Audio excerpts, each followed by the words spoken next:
बहु पुण्य पुंज प्रसंग से शुभ देह मानव का मिला, तो भी अरे भव चक्र का फेरा न एक कभी टला। सुख प्राप्ति है तो प्रयत्न करते, सुख जाता दूर है, तो क्यों भयंकर भाव मरण प्रवाह में चकचूर है। बहु पुण्य पुंज प्रसंग से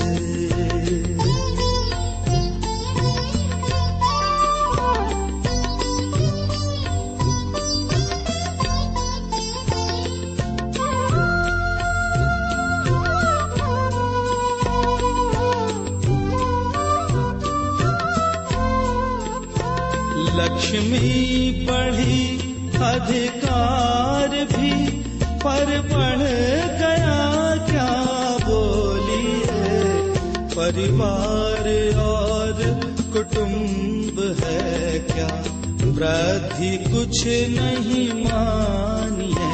संसार का बढ़ना रे नरदेह की यह हार है। नहीं एक क्षण तुझको अरे इसका विवेक विचार है। बहु पुण्य पुंज प्रसंग से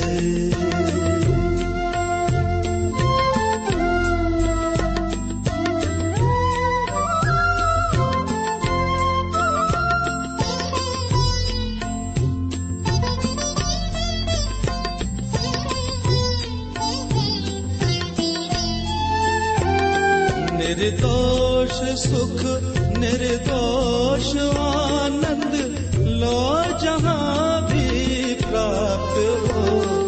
यह देव अंतः तत्व जिससे बंधनों से मुक्त हो। पर वस्तु में मूर्छित न हो, इसकी रहे मुझको दया। वह सुख सदा ही त्याज रे, पश्चात जिसके दुख भरा। बहु पुण्य पुंज प्रसंग से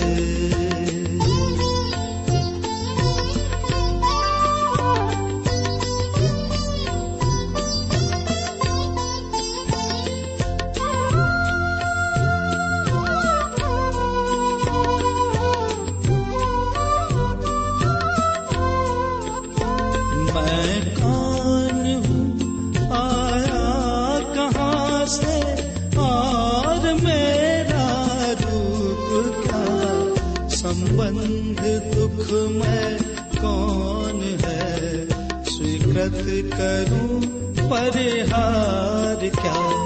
इसका विचार विवेक पूर्वक शांत होकर कीजिए, तो सर्व आत्मिक ज्ञान के सिद्धांत का रस पीजिए। बहु पुण्य पुंज प्रसंग से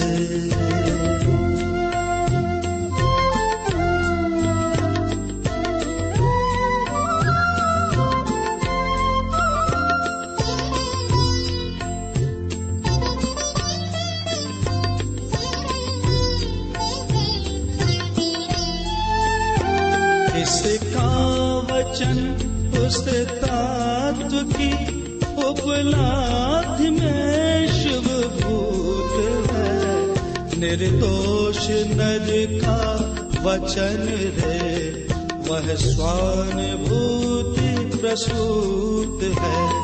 तारो अहो तारो निजात्मा शीघ्र अनुभव कीजिए। सर्वात्म में समदृष्टि धोयल वच हृदय लिख लीजिए। बहु पुण्य पुंज प्रसंग से शुभ देह मानव का मिला, तो भी अरे भव चक्र का फेरा न एक कभी टला।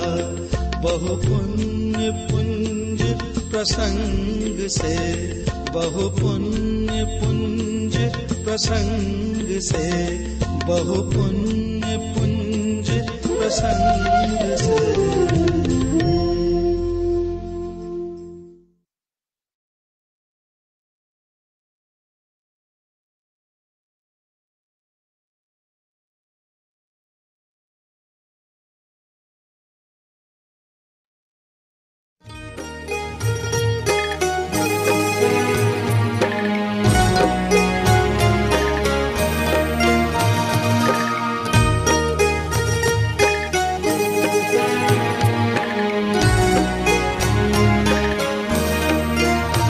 शब्दवाद नय षट द्रव्य गुण पर्याय और प्रमाण का, जड़ कर्म चेतन बंध का, अरु कर्म के अवसान का।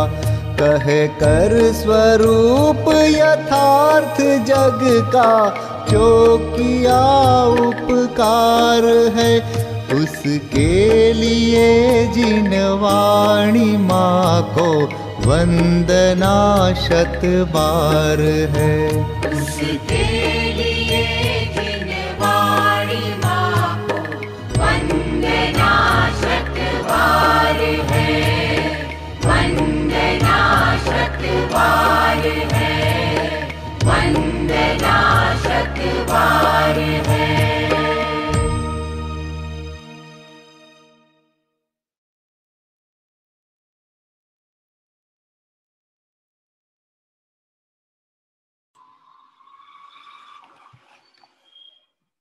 सभी साधर्मियों को सादर जय जनेन्द्र।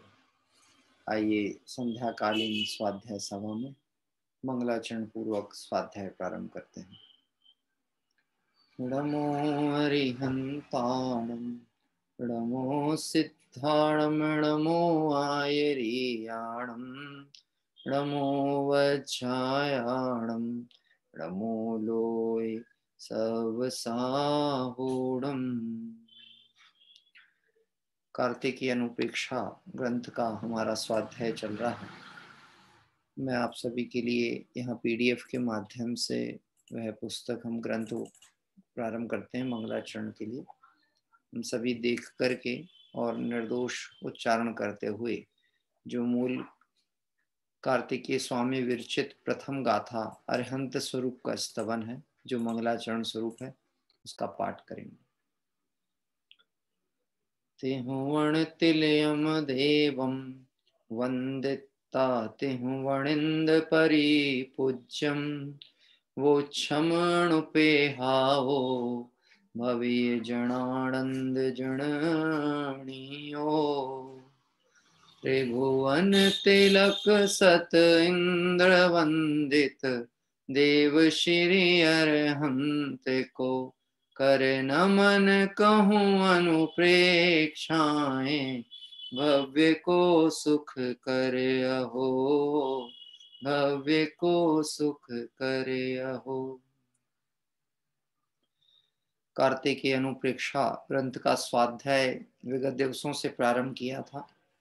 कल तक 3 गाथाओं की चर्चा हमारी पूर्ण हुई थी और इस आगे की 2 और तीसरे नंबर की गाथा में जो 12 भावनाएं हैं, अनुप्रेक्षाएं हैं, जो कि वास्तव में भव्य जनों को आनंद का उत्पन्न करने के लिए माता के समान है, ऐसी 12 भावनाओं के नाम उच्चारण इन 2 गाथाओं के माध्यम से किए गए और उनके आधार पर हमने 12 भावनाओं के नाम स्मरण करने का भी प्रयास किया था।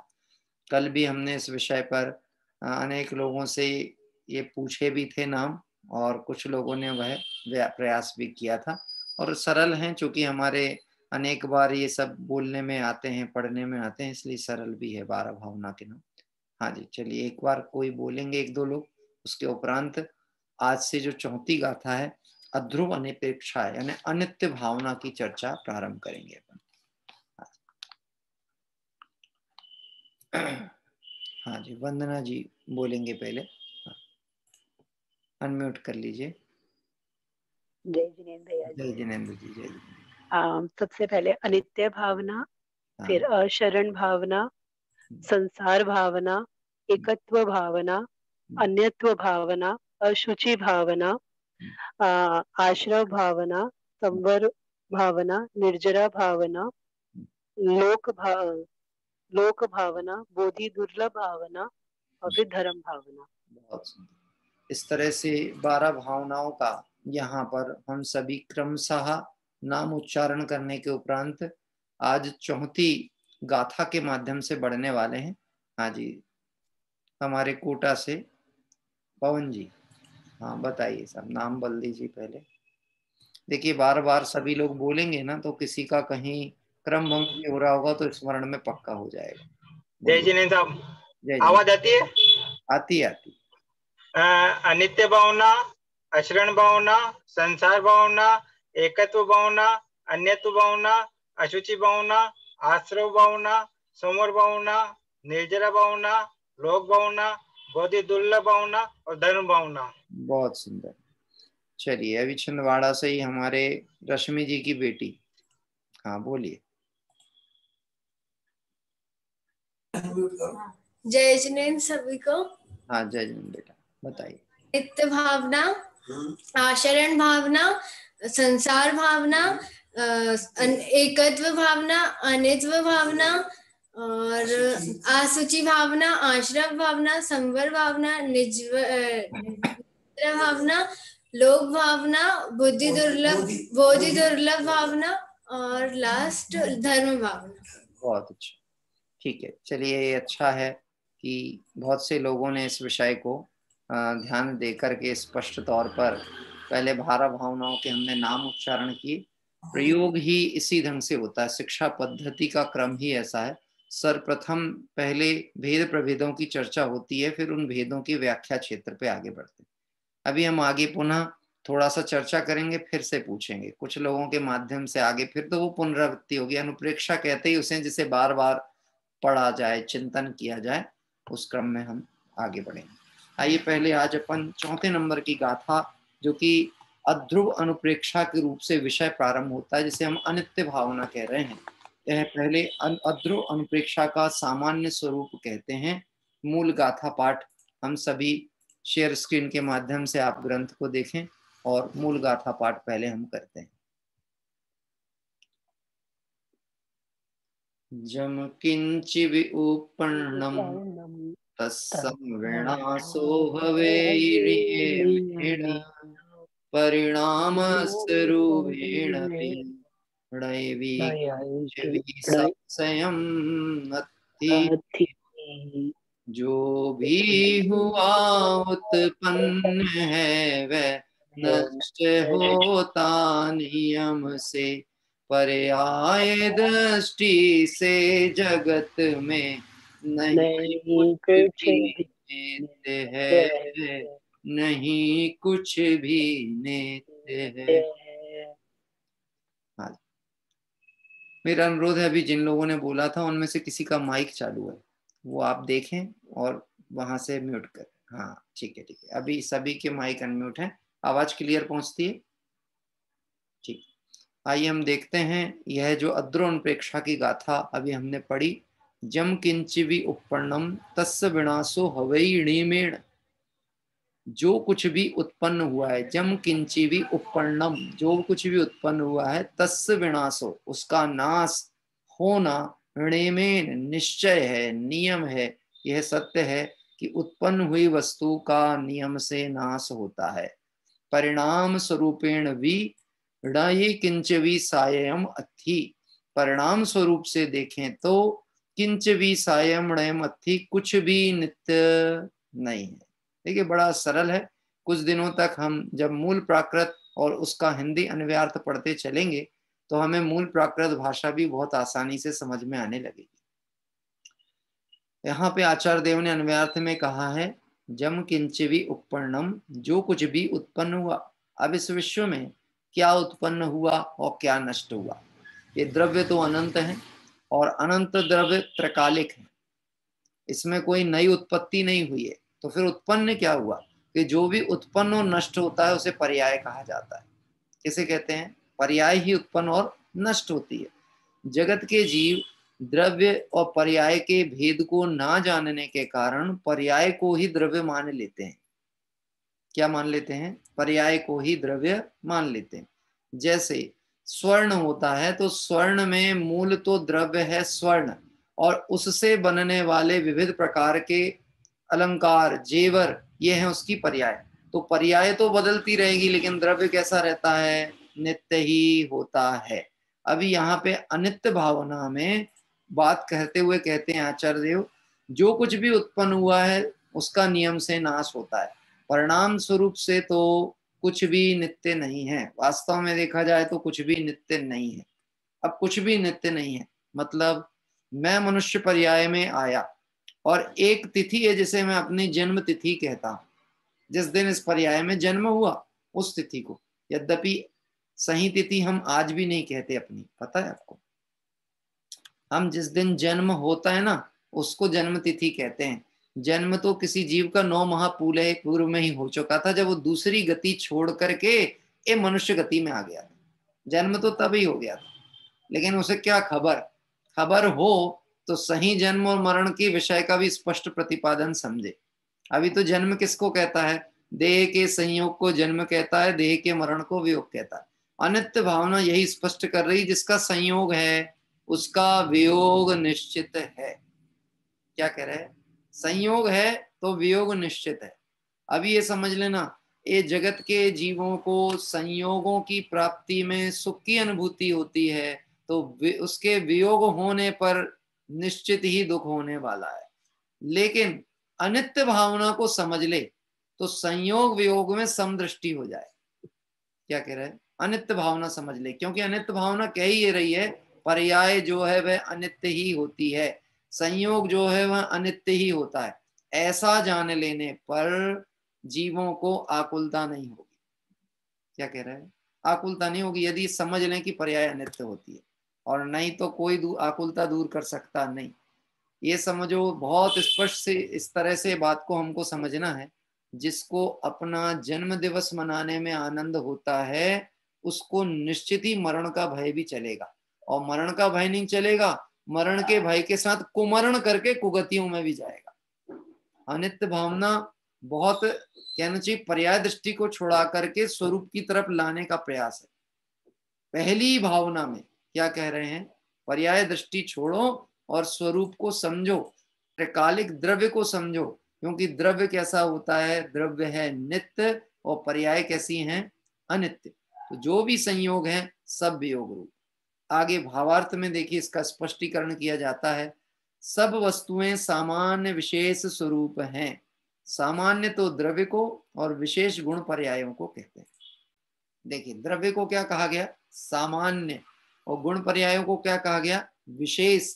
और प्रत्येक वस्तु प्रत्येक द्रव्य कैसा है? सामान्य विशेष स्वरूपात्मक है।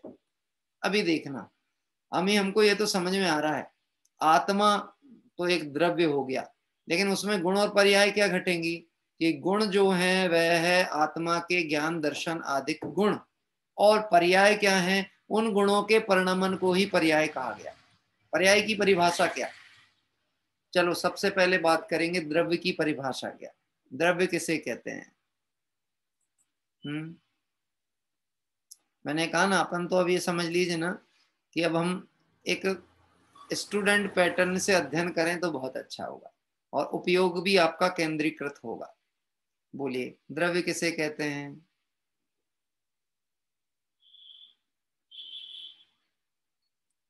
हाँ, हमारे रमेश जी साहब का हाथ पहले उठा तो मैं उन्हें आमंत्रित कर लेता हूँ। हाँ रमेश जी साहब।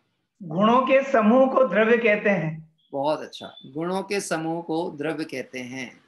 कोई ऐसा उदाहरण बता सकते हैं जो गुणों का समूह हो? अपनी स्वयं आत्मा। ये तो ठीक है, ये तो आत्मा हो गया। और कोई ऐसा, आत्मा सबको दिखती नहीं ना, अपन ऐसा कोई द्रव्य का नाम बता दो जो सबको दिखता हो, जगत भी आसानी से जिसको समझ सके। आत्मा के बारे में व्याख्याएं सबकी अलग अलग है, कोई ऐसा द्रव्य का नाम बता दीजिए जो सबके अनुभव में आता हो, सब जानते हो, जैनी अजैनी, छोटा बड़ा, सबको समझ में आए ऐसा कोई द्रव्य जो गुणों का समूह। सोना ले, सोना। सोना है, अच्छा ठीक है, चलिए सोने से सब परिचित हैं। मैं तो कहता हूँ शक्कर बोल देते हैं अपन, नमक बोल देते हैं, ये भी एक पुद्गल द्रव्य है, इससे सब परिचित है, अमीर गरीब सब कुछ। क्या कह रहे हैं, सब, हर व्यक्ति छोटा बड़ा सब परिचित है। अभी यहाँ देखना, यहाँ पे कह रहे हैं द्रव्य को सामान्य कहा है, और जो पर्याय हैं और गुण हैं उन्हें क्या कहा गया है कि द्रव्य तो सामान्य और पर्यायों और गुण को विशेष कहा। तो विशेष मतलब क्या होता है, जहां पर भेद प्रभेद हो, जहां परिवर्तन हो वहां विशेष, और जहां पर अचलता हो, स्वरूप स्थिरता हो, वह है सामान्य। दृष्टि का विषय होता है ध्रुव सामान्य, और जो गुण पर्याय आदि होते हैं दृष्टि का विषय नहीं है।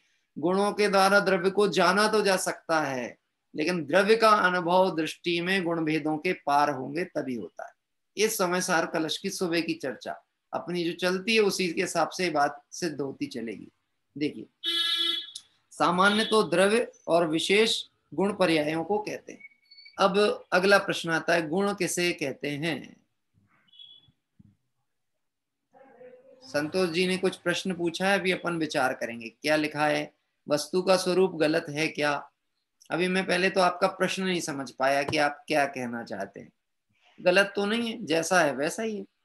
गलत मतलब हमको क्या लग रहा है कि जो पर्याय हो रही हैं परिवर्तनशील वो तो दिख रही हैं, लेकिन जो दिख नहीं रहा वो कैसे उसको सत्य मान लें, ऐसा कुछ अगर आप कल्पना करते हो उसका स्पष्टीकरण अभी हो जाएगा। पहले प्रश्न आएगा, गुण किसे कहते हैं?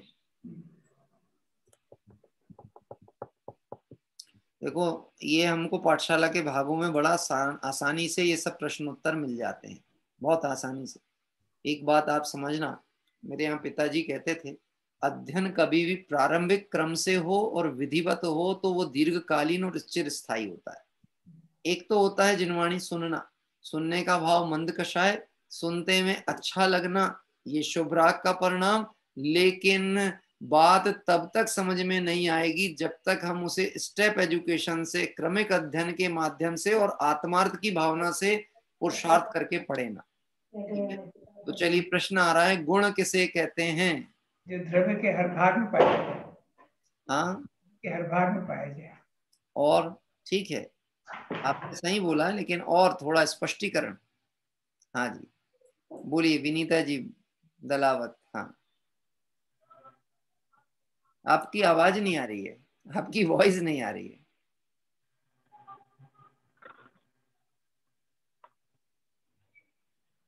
हाँ, एक मिनट, आपकी आवाज नहीं आ रही है, वो आवाज बिना तो हमको समझ नहीं आएगा आप क्या बोल रहे हैं। हम फिर से प्रयास करेंगे, अगले प्रश्न पे प्रयास करेंगे। चलिए, हमारे मीना जी बताएंगे, हमारे आदरणीय मीना जी हैं दिल्ली से, वो बताएंगे। बोलिए, अनम्यूट अनम्यूट। भाग हाँ, द्रव्य के संपूर्ण भाग और संपूर्ण अवस्थाओं में रहता है, उसे गुण कहते हैं। बहुत अच्छा, ये परिभाषा पाठशाला में बिल्कुल ऐसे ही आई है, जो द्रव्य के संपूर्ण भागों और उसकी संपूर्ण अवस्थाओं में रहते हैं उसे गुण कहते हैं। अब देखना, अभी हम बहुत साधारण सा उदाहरण शक्कर और नमक का ले रहे थे, तो शक्कर का गुण क्या है? तो ऐसे तो शक्कर में अनेक गुण हैं, लेकिन एक मुख्य गुण जिसकी हम पहचान की जाती है, जिससे शक्कर को पहचाना जाता है, वो है मीठापना।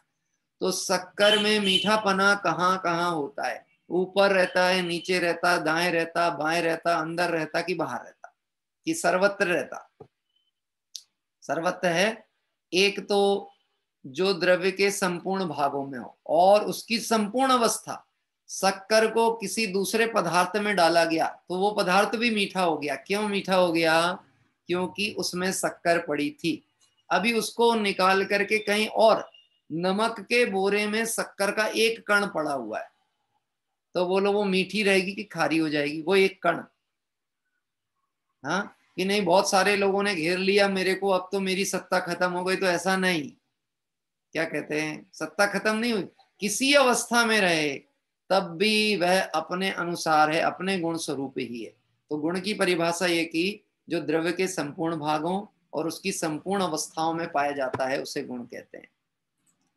हाँ साहब, किस किस को याद हो गई परिभाषा? सबको याद हो गई? हाँ नहीं, लेकिन अपनी अपनी बताना, आप सबके लिए एक जन उत्तर नहीं देगा। हाँ सबको याद है, सबको याद है ऐसा नहीं, जिसको याद नहीं है वो हाथ उठा ले, और जिसको याद है वो ना उठाए, तो हम किसी में से भी पूछ लेंगे। देखो इसका मतलब किसी ने हाथ नहीं उठाया मतलब सबको याद हो गई, यही तो हो गया ना। भरत भाई याद हो गई द्रव्य गुण की परिभाषा? हाँ बताइए। द्रव्य के संपूर्ण गुणों को, संपूर्ण भागों भागों का, और उसकी संपूर्ण अवस्थाओं में जो पाया जाए उसे गुण कहते हैं।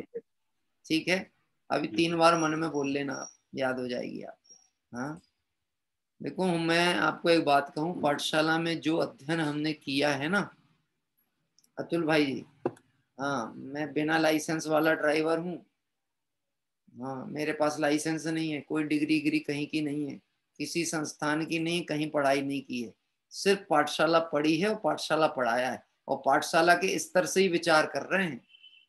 और पाठशाला का स्तर छोटा स्तर नहीं है। जिस पाठशाला में भेद ज्ञान की चर्चा बाल पोथी में सबसे पहले रखी गई है, वो भेद ज्ञान की चर्चा कोटि ग्रंथों का सार है, और उसको समझे बिना जीव संसार से पार नहीं होता। पाठशाला का स्तर छोटा नहीं है।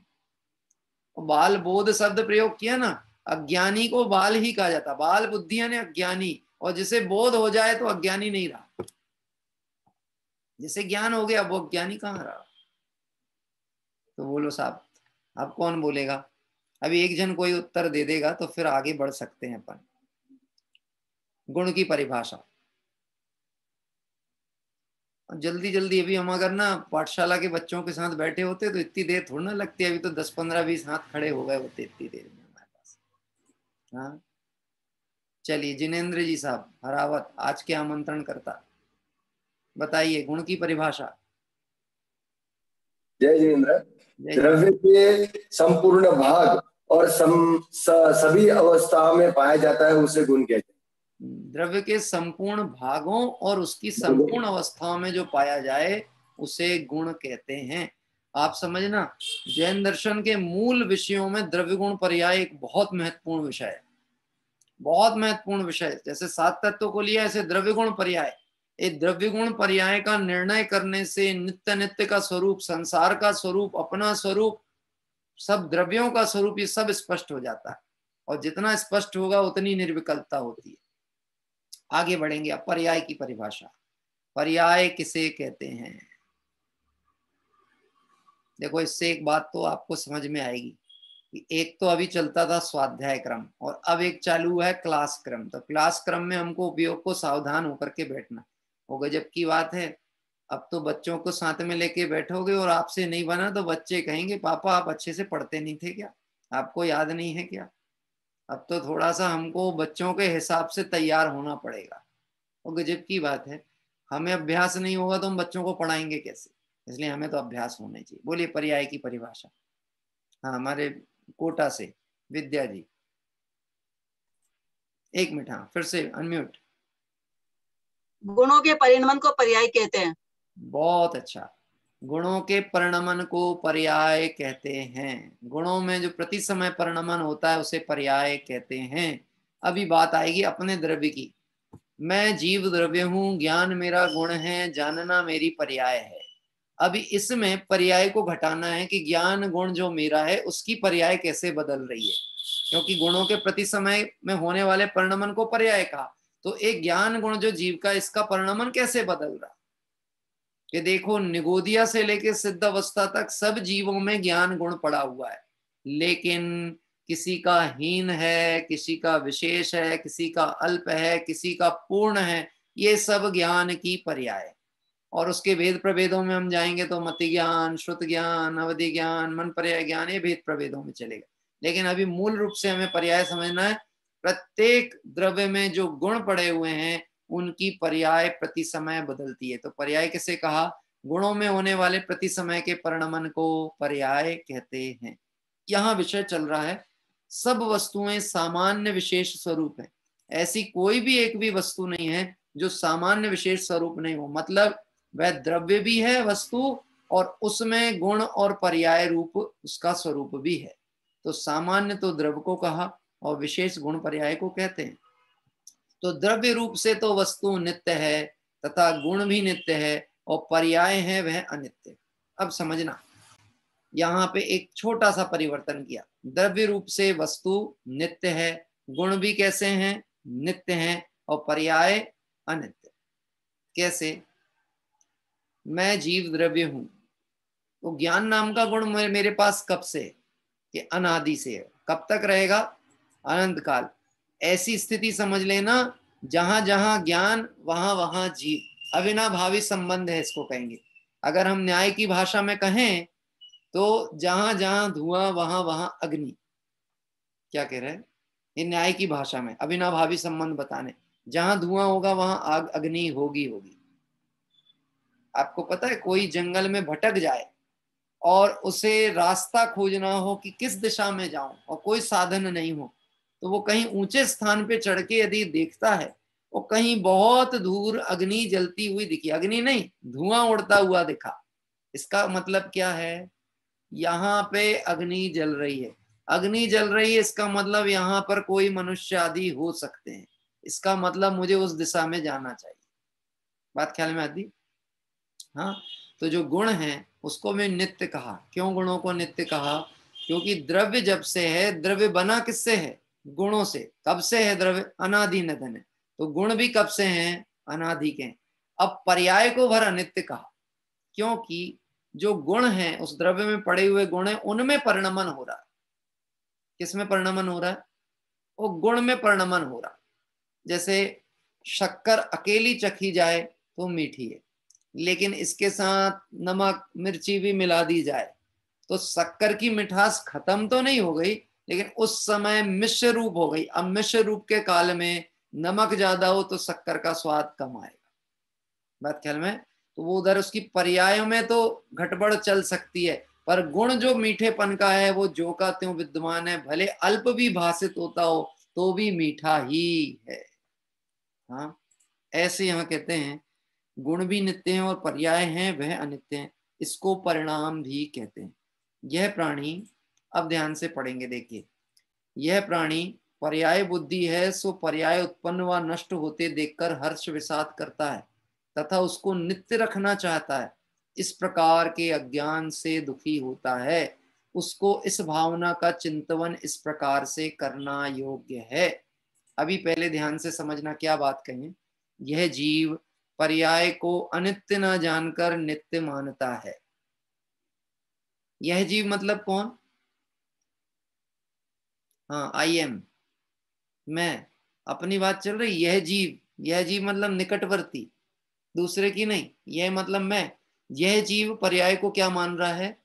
नित्य, जबकि पर्याय का स्वरूप कैसा है? अनित्य। क्यों साहब? जिस जीव का जन्म हुआ उसका मरण होना निश्चित है कि नहीं है? तो हमारा जन्म हुआ है तो हमारा मरण होगा कि नहीं होगा? होगा। कब होगा? अरे अभी तो, अरे पंडित जी ऐसी क्या बात करते, कौन सा हम कल जाने वाले हैं? अभी आप क्यों ऐसी प्रश्न पूछ रहे? अभी तो हम हैं, अभी हमको कुछ नहीं होने वाला। इसका मतलब है पर्याय को नित्य मान करके बैठा है, अभी हमको कुछ नहीं होने वाला।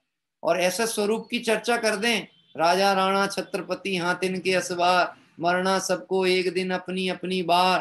हे जीव, हो सकता है तेरी बारी जल्दी आ जाए तो तुझे जाना पड़े, तो कहता अशुभ बात मत करो, शुभ शुभ बात करो। यानी वस्तु स्वरूप की बात कहो तो कहता अशुभ बात है, और लोग झूठी बात कहें तो उसको शुभ लगती है। कौन सी झूठी बात? वो जन्म दिवस के दिन आकर के लोग झूठ बोलते हैं,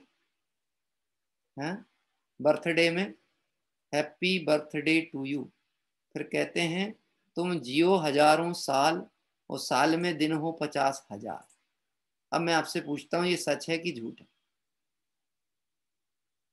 ये जो बात बोली गई है ये सही बात है कि गलत है? जियो हजारों साल, जी सकते 1000 साल हैं, और दिन में और साल में दिन हो 50,000,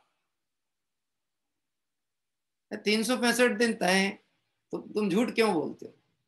लेकिन जगत में झूठ ही चलता है, और ज्ञानियों को झूठ पसंद नहीं है, इसलिए वो वस्तु स्वरूप का जैसा मार्ग है उसको ही स्वीकार करते हैं। क्या कह रहे हैं? जगत झूठा है, जगत को झूठ पसंद है। झूठ बोलो तो मिठाई खिलाते हैं, सच बोलो तो मिर्ची लग जाती है। क्या कह रहे हैं? ऐसा ही है ना? क्यों साहब? जयंती लाल जी साहब, मिर्ची कब लगती है?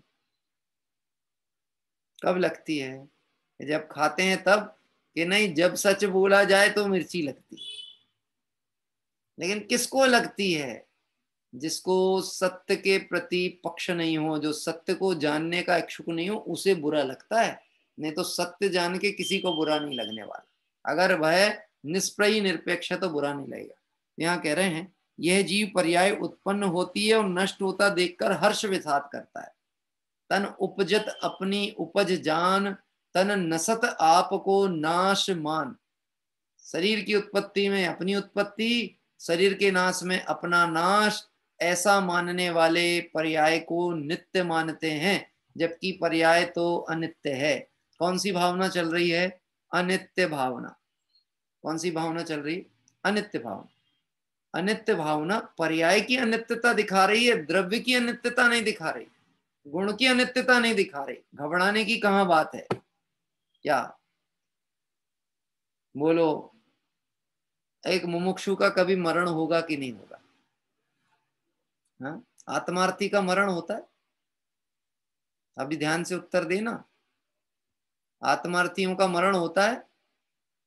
जो आत्मा को ध्रुव और नित्य देखते हैं उनका मरण नहीं होता, लेकिन जो पर्याय रूप देखते हैं उनका जन्म मरण चलता ही रहता है। बात ख्याल में आ रही? तो ये जीव प्राणी पर्याय बुद्धि है, सो पर्याय के उत्पन्न होने पर और नष्ट होने पर हर्ष विषाद करते हैं। अभी इस विषय को समझने के लिए इस प्रकार कहना योग्य है। मैं द्रव्य रूप से नित्य जीव द्रव्य हूं। द्रव्य दृष्टि से देखा जाए तो मैं कौन हूं? मैं नित्य जीव द्रव्य हूं। जो उत्पन्न और नाश होती है यह सब पर्याय का स्वभाव है। इसमें हर्ष विषाद कैसा? यह शरीर जीव पुद्गल की संयोग जनित पर्याय है। ये जो शरीर है ना, ये संयोग रूप पर्याय है। यहाँ पर दो भिन्न द्रव्यों का मिलने को जन्म कहा जाता है। संसार अवस्था में जन्म किसको कहा? जीव और पुद्गल के मिलने को जन्म कहा गया। मैं आपसे पूछता हूं, जीव और पुद्गल मिले हैं, भिन्न भिन्न तो थे पर अभी मिल गए, तो जब आत्मा पहले इस शरीर को प्राप्त नहीं हुआ था तब कहीं था कि नहीं था? था कि नहीं? हाँ, कहीं था, भले हमें नहीं मालूम पर था, है ना। और जब इस देह को के साथ संयोग हुआ तो जन्म कहा गया। अब इस देह को छोड़ के जाएगा तो मरण होगा कि छोड़ के जाएगा? तो आया और गया, मरण हुआ कहाँ इसमें? लेकिन जो पर्याय को ध्रुव मानते हैं वह जन्म और मरण के दुख से भयभीत होते हैं। क्या? ज्ञानी को जन्म मरण का दुख नहीं, क्योंकि वह द्रव्य को कैसा देख रहा है? द्रव्य तो नित्य है। क्या कह रहा है? द्रव्य तो नित्य है और पर्याय कैसी हैं? अनित्य। अभी हमने जन्म मरण की बात की, अब लगा लेना जितनी भी संसार अवस्था में पर्याय हैं सब अनित्य हैं। मैं धनवान हूं, ऐसी मान्यता, धन के कारण अपने को धनवान मानना, ये पर्याय के अनुसार अपने को देखना है, तो ये समझ लेना निर्धनता आएगी तो दुखी होगी। मैं निरोगी हूं, अब लगाओ इसमें, मैं अपने को निरोगी माना हूं तो इसका मतलब अब रोग आएगा तो दुखी हुए बिना रहेगा। हाँ, मैं राजा हूं, इसका मतलब अब जैसे ही उदय बदलेगा और रंग वाली पर्याय आएगी तो दुखी होगा। हाँ, इसलिए यहां कहते हैं यह जीव इनको ही देखकर, इन पर्यायों को उत्पन्न और नष्ट होते देखकर हर्ष विषाद करता है तथा उनको नित्य रखना चाहता है। इस प्रकार से अज्ञान से ही दुखी होता है। उसको ऐसा चिंतन करना चाहिए कि मैं द्रव्य रूप से नित्य जीव द्रव्य हूं, जो उत्पन्न और नाश होती है यह सब पर्याय का स्वभाव है। इसमें हर्ष विषाद कैसा? यह शरीर जीव पुद्गल की संयोग जनित पर्याय है। ये जो अभी वर्तमान शरीर पर्याय क्या है? जीव और पुद्गल की संयोग जनित पर्याय। धन धान्य आदि पुद्गल परमाणुओं की स्कंद पर्याय है। अभी ये विषयों को आपको और गहनता से समझना हो तो लघु जैन सिद्धांत प्रवेशिका का अध्ययन आप करें। पर्याय के भेद आएंगे, अर्थ पर्याय किसे, व्यंजन पर्याय कैसे, स्कंद पर्याय किसे, ये सब भेद प्रभेद आएंगे। अभी यहाँ पे ध्यान से समझना, जितना लिखा है उतने से ही चर्चा करते हैं। शरीर और जीव पुद्गल की संयोग जनित पर्याय। शरीर के साथ आत्मा का क्या संबंध है? शरीर के साथ आत्मा का कोई रिलेशन है कि नहीं? है, संयोग सिद्ध संबंध है। संयोग है तो संबंध कहने में आता है, वियोग हुआ तो संबंध नहीं बचा। क्या कह रहे हैं? संयोग हुआ तो इस शरीर को चैतन्य कहा जाता है, और वियोग हुआ तो इसको मिट्टी कहते हैं। ऐसा ही है ना? हम लोगों के यहाँ तो कई लोग ऐसी भाषा प्रयोग करते हैं, बोले कहाँ गए थे, तो बोले मिट्टी में गए थे। तो मिट्टी में गए थे मतलब कहाँ गए थे? कि किसी की देह छूट गई थी, देह परिवर्तन हुआ तो हम फ्यूनरल में गए थे। तो फ्यूनरल में नहीं गए, कहते मिट्टी में गए थे। तो मिट्टी में क्या था बताओ? वहां मिट्टी में क्या है? ये देह मिट्टी है, लेकिन ये चैतन्य के संबंध के कारण चैतन्य रूप दिखती है। क्या कह रहे हैं? बोलो, मुर्दे की आंख होती कि नहीं होती?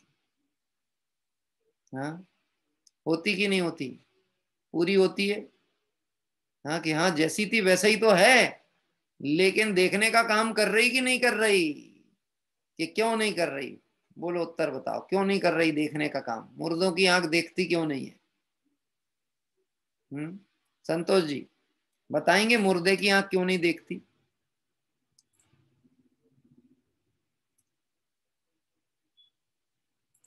हाँ, आपका मोबाइल आपकी इच्छा अनुसार प्रवर्तन नहीं कर रहा है, ऐसा लगता है। हाँ, कोई बात नहीं। मुर्दे की आंख इसलिए नहीं देखती क्योंकि उसमें देखने वाला ही नहीं है। क्या कह रहे हैं? और मुर्दे की आंख तो छोड़ो, जीवित की आंख भी नहीं देखती है, देखने वाला ही देखता है। क्या कह रहे हैं? देखने वाला देखता है, लेकिन इस अज्ञानी को ऐसा लगता है कि कौन देख रहा है? आंखें देख रही। अभी मैं आपसे पूछता हूँ, प्रवीण जी भाई साहब, मुजफ्फरनगर वाले, आप आंख से देखते हो कि चश्मा से देखते हो? अभी मैं दिख रहा हूं आपको, आंख से दिखता हूं कि चश्मे से? कि ज्ञान से? पहला आंख से, दूसरा चश्मे से, तीसरा ज्ञान से। हाँ, ज्ञान से दिख रहा है। तो बोलो, ये आंख और चश्मा कुछ काम कर रही कि नहीं कर रही हैं? इस संयोग सिद्ध संबंध के कारण इसको भी देखने वाला कहा जाता है। ज्ञान बिना वह कार्य संभव ही नहीं। बात कहना है, पर्याय को समझना है। पर्याय को समझने से भय खत्म होता है। हमको कछु भय ना ही रहो रे, जान लियो संसार। द्रव्य गुण पर्याय समझ लिया कि पर्याय कैसी है? अनित्य, और द्रव्य कैसा है? नित्य। अब भय की कोई बात नहीं। हाँ, कि जहां रहेंगे अपने में रहेंगे।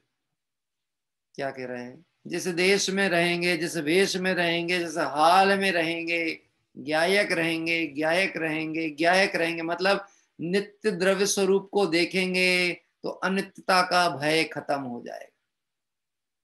बोलो, 12 भावनाओं सुन के नीरसता आनी चाहिए कि आनंद होना चाहिए?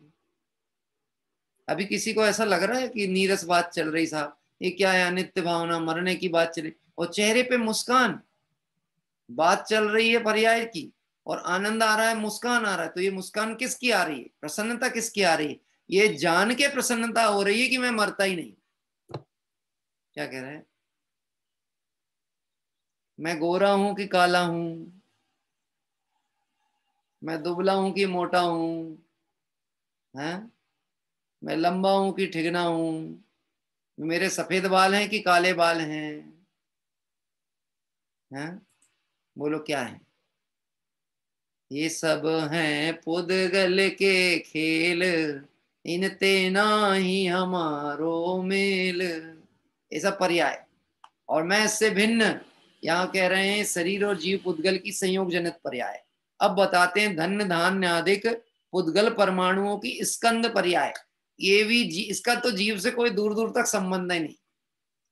किसका? धन धान्य आदिक का, 9 कर्म जनित पदार्थों का आत्मा से दूर दूर तक संबंध नहीं।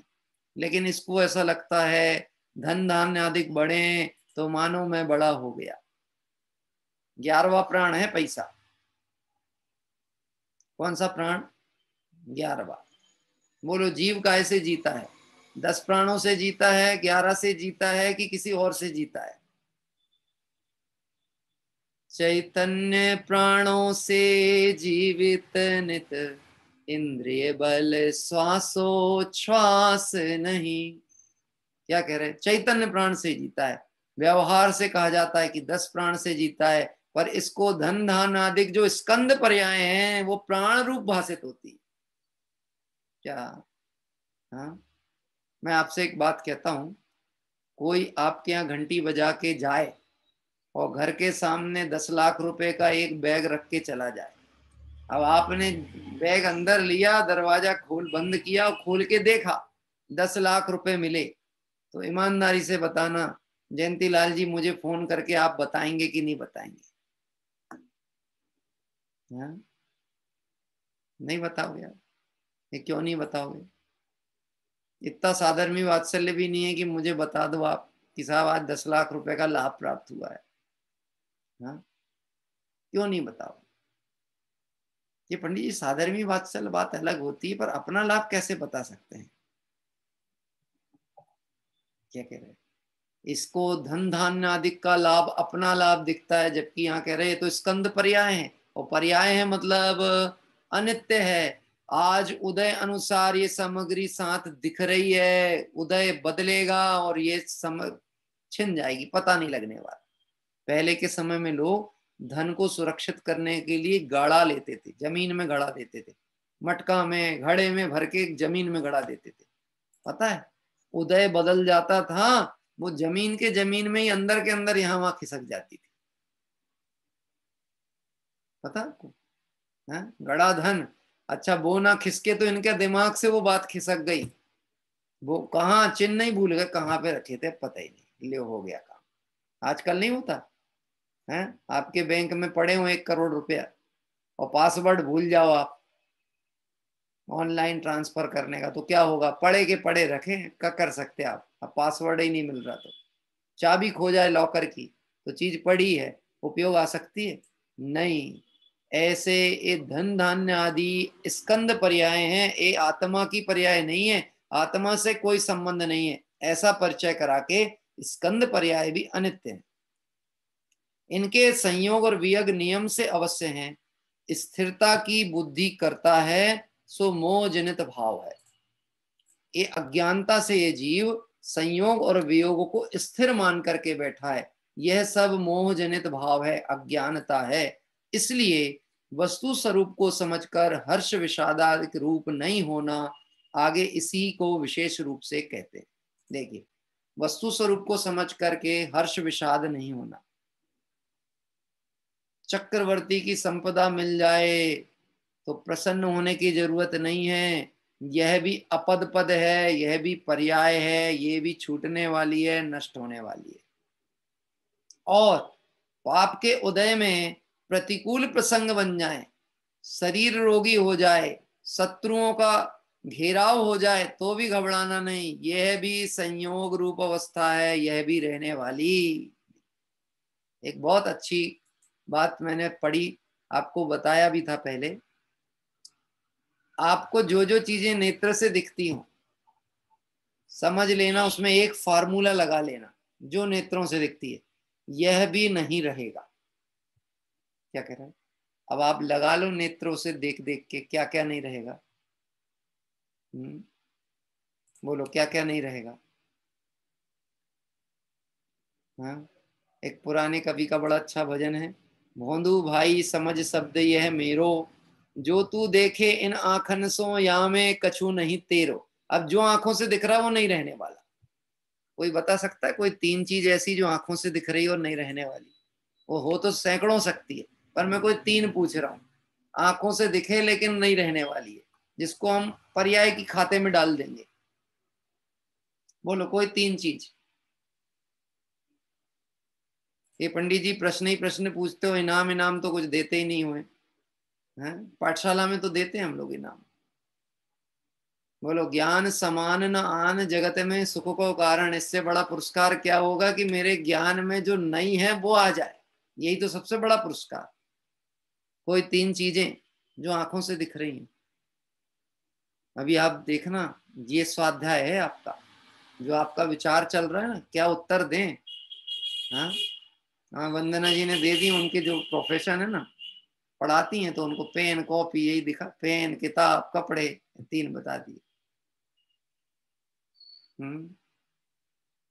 अभी वो प्रवीण जी बोल रहे हैं जो चरम चक्षु से दिखता सब विनाशी के, वो तो मुझे खबर है, बद्दी खबर छे, पर मैं तो पूछ रहा हूँ 3 चीजें बताओ आप, कोई 3, एनी 3। चलिए, हमारे गंगवाल जी के यहाँ से रश्मि भाभी जी बताएंगे। हाँ बताइए। दर्पण में मैं जो स्वयं का रूप, मतलब शरीर जो देखती हूँ और अपना हाँ, वो नहीं रहने वाला। जो संयोग आसपास दिखते हैं वो नहीं रहेंगे, जिनमें नाते रिश्ते, जिनमें हम सुख ढूंढते हैं या अपना मानते हैं। और तीसरा, घर पैसा वैभव जो भी हमने अपना मान रखा है। बहुत अच्छा, चलिए अच्छा है, ठीक है, आपने प्रयास किया, मालूम है। लेकिन ना, लोग सत्य को जानना तो चाहते हैं, लेकिन सत्य बोलने में डर लगता है। जैसे एक चीज तो बोल दी हमने कि दर्पण में जो देखते हैं वह शरीर नहीं रहने वाला, लेकिन हम सर्वनाम प्रयोग बहुत करते हैं, संज्ञा प्रयोग नहीं करते। सर्वनाम मतलब हमने क्या प्रयोग किया, जो भी और वस्तुएं हैं ना वो नहीं रहेंगी, परिवार कुटुंबजन नहीं, लेकिन कभी हमारे मुंह से ऐसा निकलने की हिम्मत नहीं रहेगी, ये नहीं रहने वाले, वो नहीं रहने वाले। अभी भी देखो, मैं बोल नहीं सकता वो नाम, बोलूंगा तो अच्छा नहीं लगता है। अपने घर परिवार में ही हम ऐसी बात कह दें, क्या कह रहे, अब मैं अपनी धर्म पत्नी से कह दूं तुम रहने वाली नहीं हो, क्या कह रहे हैं, तो कैसी बात करते हो। अच्छा, मैं रहने वाला नहीं हूं, कैसी बात करते हो, गजब की बात है। बात तो वस्तु स्वरूप अनुसार कर रहे हैं, लेकिन व्यक्ति वस्तु स्वरूप को स्वीकार करने में भयाक्रांत है, इसलिए कल्पना लोक में जीता है, कल्पना लोक का जीवन है। हमको जो दिख रहा है ना नेत्रों से, यही बता रहा है ये तेरा नहीं है, और ये सब क्षणिक है, ये नश्वर है, जो जो दिख रहा है सो देख लो। अभी खोलो आंख और देखो, मकान दिख रहा है अपना, हाँ अपना दिख रहा है कि पुद्गल का है। और कितना मजबूत बनाओ कि 50 साल 100 साल तक ना टूटे ना गिरे। एक भूकंप का झटका आया और अच्छे मजबूत से मजबूत मकान भी धराशायी हो गए। हाँ, गुरुदेव श्री के प्रवचन में सुन रहा था 6 ढाला के ऊपर, गुरुदेव श्री ने ऐसे अनित्यता की चर्चा करते हुए बताया, मुंबई में एक मिल बनी और वह मिल का उद्घाटन था, पहला ही दिन था, सब लोग इकट्ठे हुए, मिल बनाने वाले लोग, मिल के मालिक, इंजीनियर, सब के सब। और वो इतनी बड़ी मिल थी और इतनी मजबूत मिल बनी थी कि लोग देखने आना चाहते थे कि इसमें कैसा इंटीरियर और इंजीनियरिंग का प्रयोग किया गया है। लेकिन गजब की बात है, वह मिल उद्घाटन में जब सब इकट्ठे हुए उसी समय गिर पड़ी, 400-450 लोग मर गए, ऐसा गुरुदेव श्री के प्रवचन में मैंने सुना। क्या कह रहे हैं, ऐसे जगत का स्वरूप अनित्य है, पर इस जीव को नित्य भाषित होता है, इसी को आगे विशेष रूप से कहते हैं। आइए एक और गाथा आगे लेकर चलते हैं, 5वें नंबर की गाथा। हाँ जी, शेयर स्क्रीन के माध्यम से हम सभी एक साथ पढ़ेंगे 5वें नंबर की गाथा। जन्म मरणेन सम्मम संपज्जै जो वर्ण जरा सहियम लच्छी विनाश सहिया यम सब्वम भंगुरम मुणः। जन्म मृत्यु सहित है यौवन जरा के साथ है, लक्ष्मी विनाश सहित अहो इस तरह क्षण भंगुर सभी, इस तरह क्षण भंगुर सभी। जन्मम मरणेन सम्मम, जन्मम मरणेन सम्मम, यह जन्म है सो मरण सहित है। देखिए क्या कह रहा है, जन्म है सो मरण सहित है। जो वर्णम जरा संयम संपज्जई, जो वर्णम मतलब यौवन है, तो जरा संयम संपज्जई, जरा सहित है। युवावस्था है तो रोग और वृद्धावस्था से जुड़ी हुई है।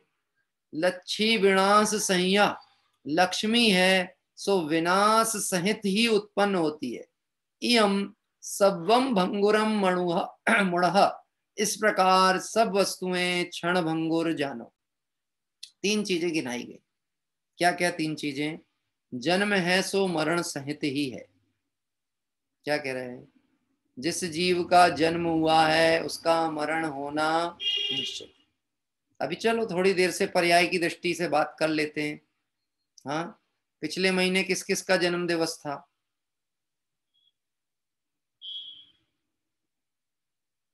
किसी का नहीं था? हाँ, मेरा तो था। अरे मेरा था ना, था ना। आप ही लोगों ने तो बधाई दी थी, पंडित जी चिरजीवी हो, धर्म में लगे रहो। भूल गए आप इतनी जल्दी? हाँ, अब बोलो, जिसका जन्म दिवस था, जन्म हुआ है, वह कह रहे मरण सहित ही है। हर जन्म दिवस पे मरण हो रहा है। ये पर्याय तो छूट रही ना। जो बद्ध पर्याय थी, जो आयु बांध के लाया था, उतना तो गई ना, उतना तो मरण हुआ कि नहीं हुआ? है? हर श्वासोच्छ्वास के साथ मरण बढ़ता चला जा रहा, मरण होता जा रहा। हर एक श्वास मरण को करते चली जा रही है। जो आयु थी उसकी श्वासोच्छ्वास भी तय है, कितनी श्वास होने वाली है, कितनी लेगा और छोड़ेगा, ये तय है। तो हर श्वासोच्छ्वास के साथ मरण हो रहा है। हाँ? देखो, लोग ऐसा प्रयास करते हैं आखिरी समय में, जब कोई उपाय नहीं बचे तो कहते हैं ऑक्सीजन लगा दो, वेंटिलेटर पे रख दो। क्या चाहते हैं करके? वो यही चाहते हैं कुछ सांस बढ़ जाए, क्योंकि सांस चलेगी तो जीवन होगा। लेकिन यहाँ कह रहे हैं जो जन्म है, जो श्वास चल रही है, तो मरण निश्चित ही होने वाला है। तो भले 2-4 सांसें तुम बढ़ाने की कोशिश करो, बढ़ने तो एक भी वाली नहीं है, जितनी है उतनी ही थी तय। लेकिन हर श्वास में मरण निश्चित होता चला जाए। श्वास चलत जो घटे काट जो, आरे सो कटता। मंगत राय जी की भारावान। हर श्वास में ऐसी आयु घट रही है, प्यारी आयु ऐसी बीते पता नहीं पावे। पता नहीं लगती, जन्म के साथ मरण है, पता नहीं लगता। बच्चे इतनी जल्दी बड़े हो जाते, पता नहीं लगता। अरे बच्चे इतनी जल्दी बड़े हो रहे, जे पता नहीं लग रहा। अपन कितनी जल्दी बूढ़े हो रहे, जे पता लग रहा कि नहीं लग रहा है? मोह की दृष्टि च वहीं वहीं जाती। बच्चे कितनी जल्दी बड़े, बच्चे कितनी, अपन कितनी जल्दी जा रहे, ये तो पता करो। हाँ, बोलो 50 साल से ऊपर की आयु वाले कितने लोग हैं?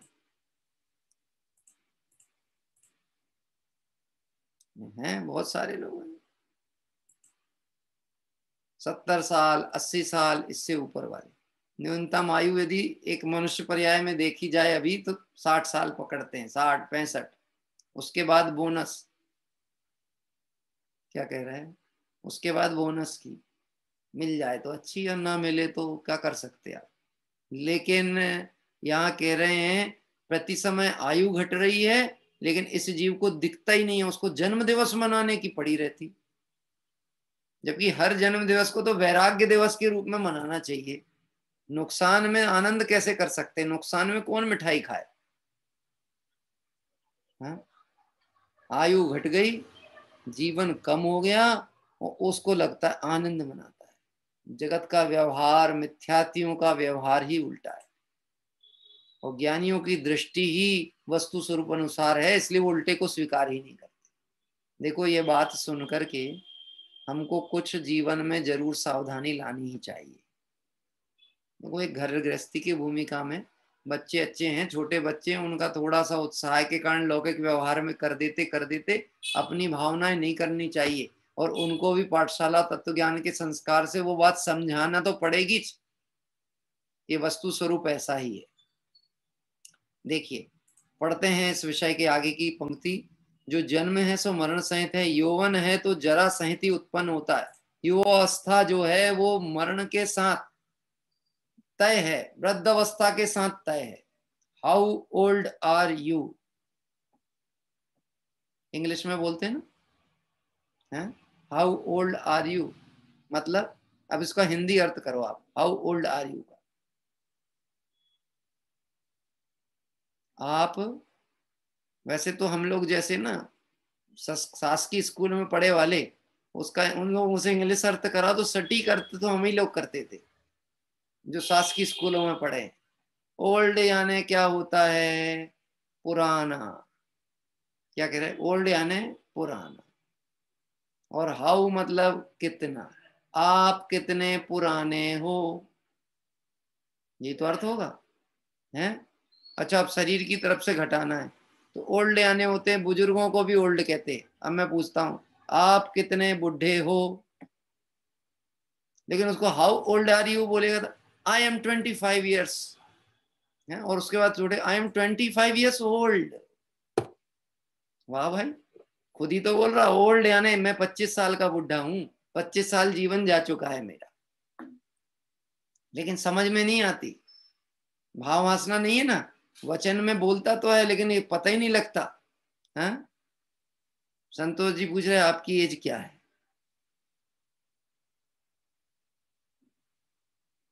हाँ, मैं अजर अमर गया एक तत्व हूं।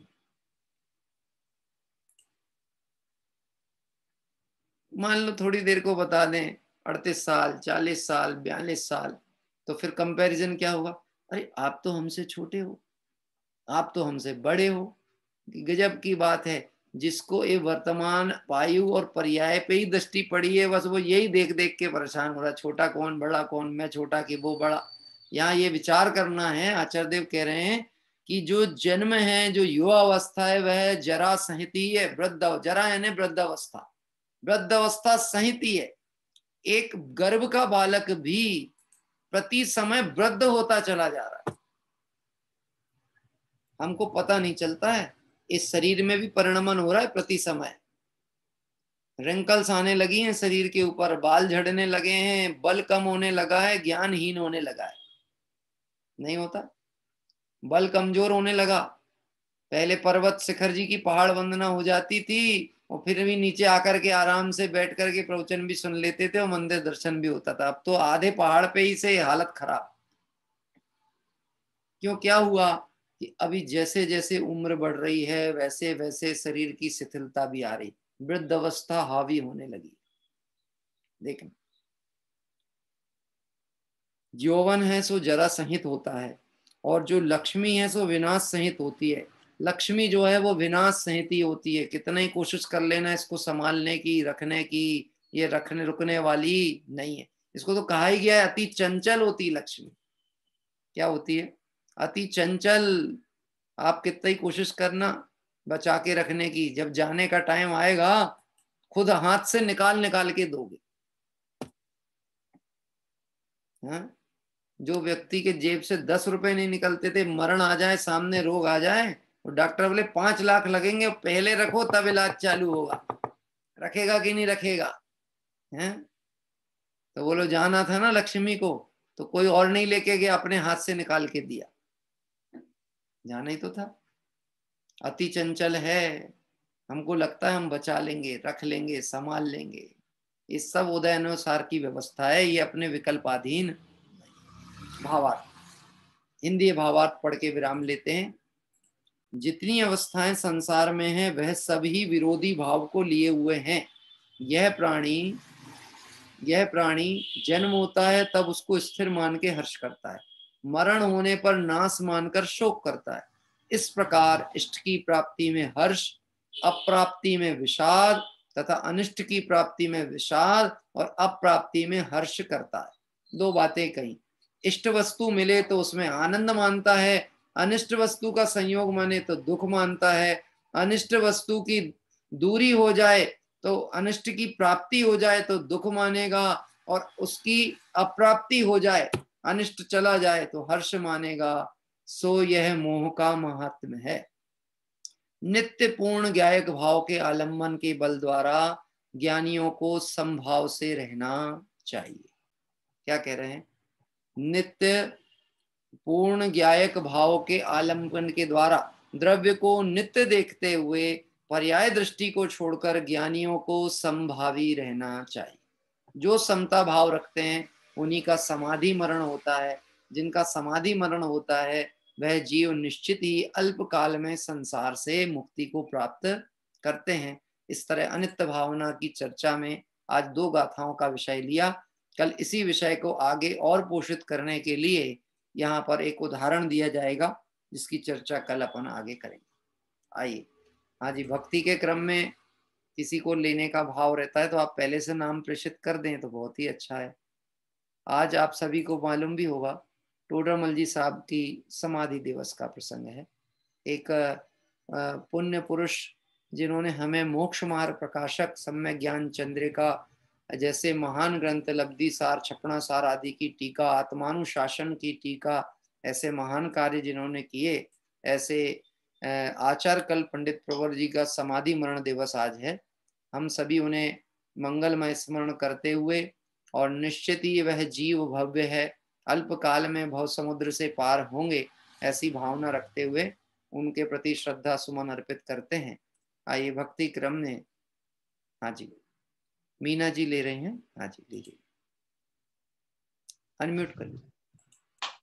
प्रभु ने मी बता जाना, काहे तुम रूठ चले, कोई दोष जता जाना, नहीं दोष तुम्हारा है, सुनो प्रिय राजमती, हम जगत अथिर जाना।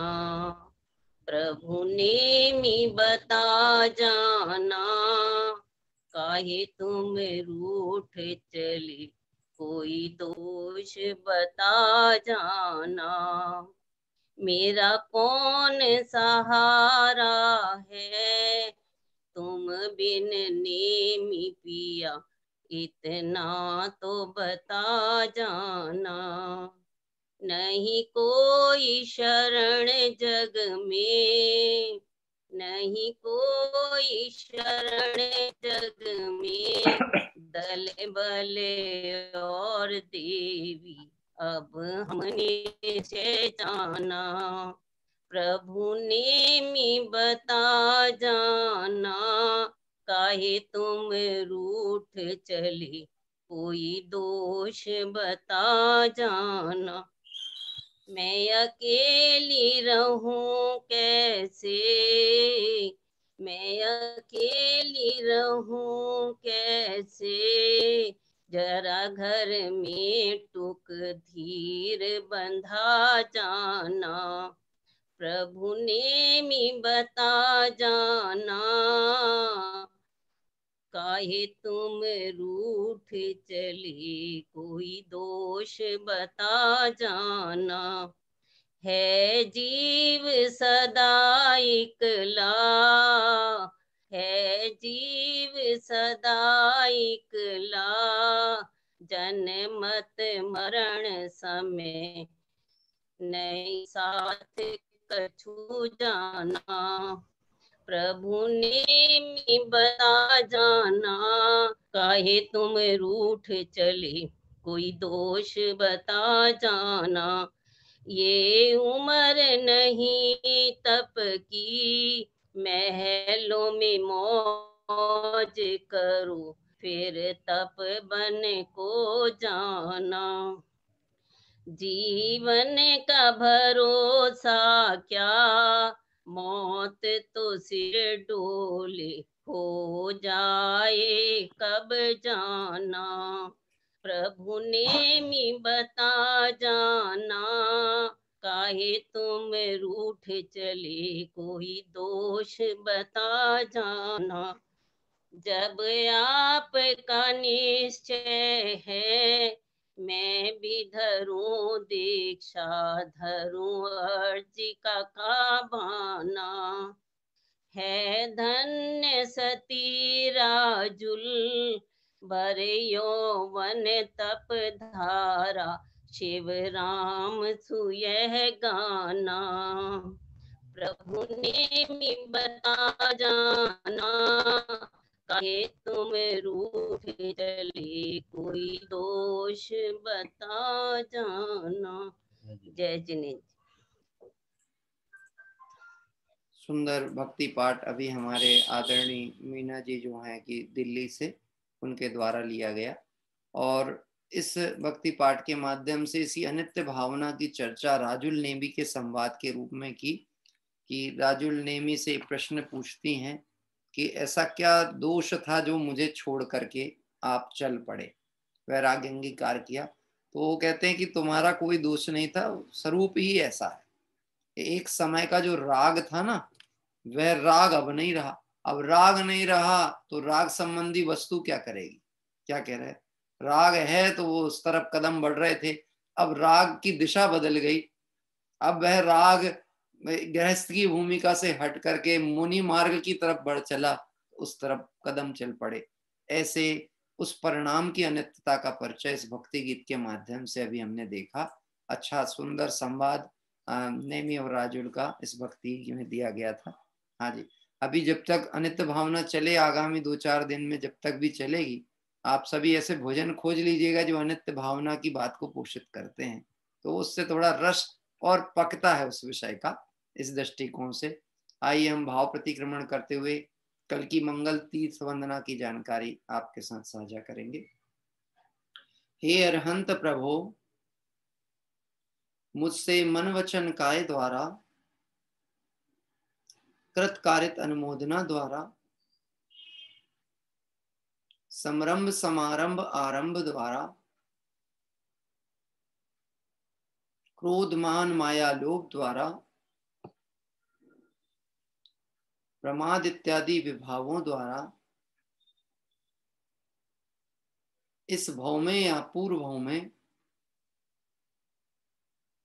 सच्चे देव शास्त्र गुरु की अभिनय हुई हो, व्रतों में अतिक्रम व्यतिक्रम अतिचार अनाचार दोष लगाया हो,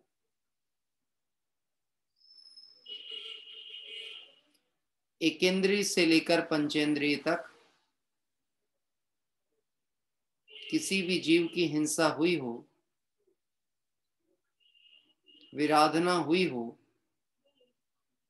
दिन या रात में लगाए सर्व दोषों का पश्चाताप व्यक्त करता हूं, क्षमा मांगता हूं। वह मेरे सभी दोष मिथ्या हों, मैं मुझ में रहूं। इस प्रकार मैं इन सभी दोषों का प्रायश्चित करता हूं। ओम नमः सिद्धेभ्य। इस तरह से भाव प्रतिक्रमण पाठ के साथ हम सभी कल जो पवित्र मंगल तीर्थ वंदना के क्रम में आगे बढ़ रहे हैं, 192वीं तीर्थ वंदना कल हमारी होगी। वह होगी महाराष्ट्र में परभणी जिले के निकट में 1008 नेमिनाथ भगवान दिगंबर जैन अतिशय क्षेत्र नवागढ़। यह नवागढ़ अतिशय जो क्षेत्र है, ये प्राचीन काल में एक पूर्णा नदी जो कि महाराष्ट्र में बहती है, उस पूर्णा नदी से 2 किलोमीटर की दूरी पर ये क्षेत्र है। और कहा जाता है कि ये जो मंदिर पहले था यहाँ पे प्राचीन मंदिर, वो बाढ़ के तेज प्रवाह में बह गया था, पर प्रतिमाएं सुरक्षित प्राप्त हुई। तब समाज ने पुनः वहाँ भव्य मंदिर का निर्माण किया और उन प्रतिमाओं को पुनः उस मंदिर में प्रतिष्ठित किया गया। तो प्राचीन प्रतिमाएं हैं और मंदिर नए हैं। ऐसे नवागढ़ क्षेत्र में कल प्रातः काल हम सभी दर्शन को चलेंगे। महाराष्ट्र क्षेत्रों की वंदना होती है। कल नेमिनाथ भगवान, ये नेमिनाथ भगवान मूल नायक है यहाँ पर। महाराष्ट्र क्षेत्रों की वंदना होती है तो आपको पता है कि वहाँ पे थोड़ा बहुत बीसपंथ का झलक कहीं कहीं देखने को मिल भी जाती है, परंतु हमको उसमें हम ये प्रयास जरूर करते हैं कि हमें चूंकि भगवंतों के दर्शन करने हैं तो हम उसमें निर्दोष प्रतिमाएं जो हमें उपलब्ध होती हैं, यदि क्षेत्र की हैं तो ठीक है, नहीं तो नेमिनाथ भगवान का है तो उनसे संबंधित अन्य क्षेत्रों की प्रतिमाएं भी हों तो हम उसे डॉक्यूमेंट्री में स्थान देते हैं, ताकि देखने वाले भाइयों को वहाँ वीतरागी भगवंत का एक बार दर्शन का लाभ अवश्य मिले। और जब भी हम क्षेत्रों पे जाएं तो निश्चित ही निर्दोष प्रतिमाओं के दर्शन का ही भावना रखें।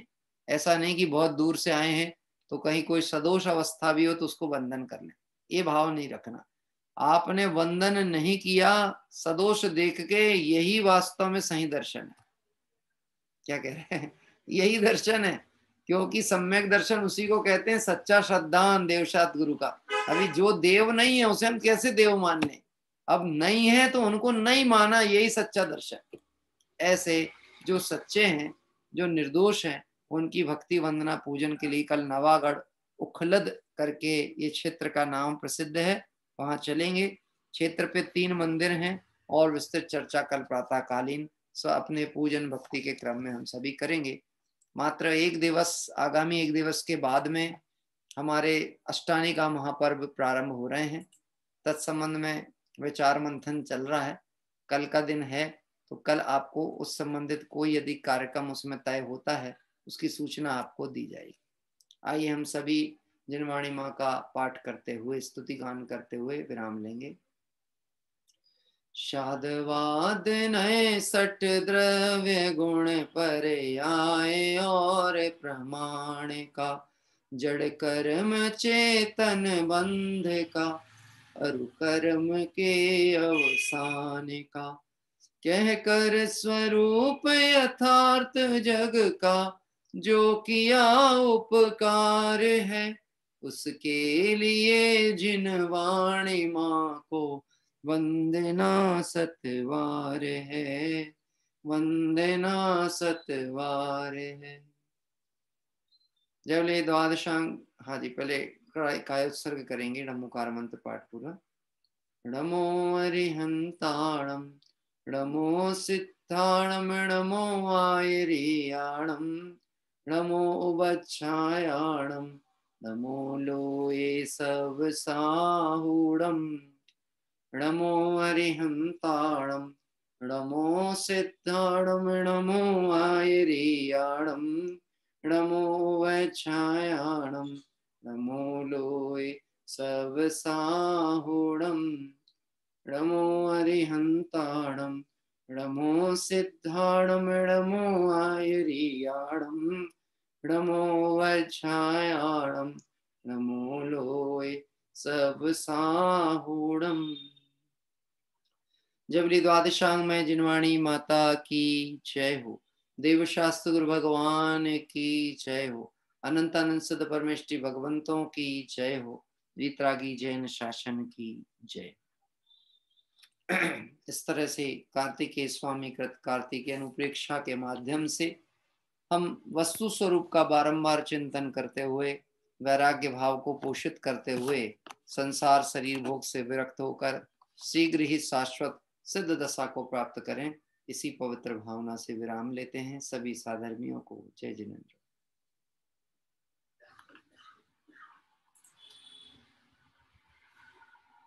हाँ जी, कुछ पूछ रहे हैं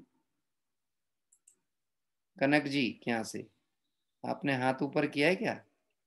अच्छा, क्षमा करिएगा, मुझे आपका हाथ जोड़ा दिखा, मुझे ऐसा एक उंगली दिख रही थी। कोई बात नहीं, चलिए सभी को जय जिनेंद्र। कल प्रातः काल हम सभी मंगल तीर्थ वंदना के क्रम में जुड़ेंगे। एक सूचना विशेष मुझे देनी थी। आज एक आमंत्रणकर्ता के लिए किन्हीं ने हमें नाम प्रेषित किया था, लेकिन हमारे भूल से हम उन्हें चूक गए और उनसे मेरी चर्चा हुई, तो उन्होंने ये बात अपनी रखी भी कि हमने नाम प्रेषित किया था पर चूक गए हैं। कोई बात नहीं, अभिप्राय जनित भूल नहीं थी, लेकिन हो गई अज्ञानतावश। आपका भाव था आपके परिवार के लोग सब जुड़े। अन्य कोई व्यक्ति को भी स्मरण आता हो परिवार परिजनों का, तो आप मुझे सूचित कर दिया करें, तो वह हम स्मरण में कर लेंगे, और ताकि किसी की भावनाएं रहें तो उसकी भावनाएं बनी रहें, ऐसा मेरा भाव है। आइए हम सभी कल प्रातः तीर्थ वंदना के क्रम में जुड़ेंगे। सभी को जय जिनेंद्र।